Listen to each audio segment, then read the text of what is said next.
நான் எங்க இருந்தேன் தெரியுமா? என்ன உங்களுக்கு தெரியுமா? எனக்கு லெட்டர் போட்டு கூப்பிட்டீங்களா? ஐயா வாங்க, பட்டினப்பாக்கம் பீச் ஓரத்துல நாங்க ஒரு 1000 விசுவாசி இருக்கிறோம், எங்களுக்காக பிரார்த்தனை பண்ணுங்க, நாங்க எல்லாம் உங்க கையால ஞானஸ்தானம் எடுக்கணும், ஆண்டவர் வந்தாரு, எங்க சொப்பனத்துல பேசினாரு, டேவிட் குமார் பாஸ்டர் ஒருத்தர் கிராமத்துல இருக்கிறாரு அப்படின்னு என்ன தேடி வந்து என்ன கூட்டு வந்தீங்களா?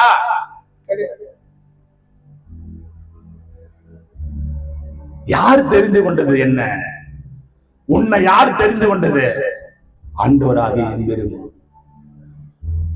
தெரிந்து கொள்ளப்பட்ட தேவன் அவர் சொல்லுகிறார், நான் பூமியின் கடையாந்தரங்கள் என்று உன்னை எடுத்து அதன் எல்லையிலிருந்து அழைத்து வந்து நீ என் தாசன், நான் உன்னை தெரிந்து கொண்டேன். கரங்களை தட்டி ஹல்லேலூயா ஹல்லேலூயா ஹல்லேலூயா.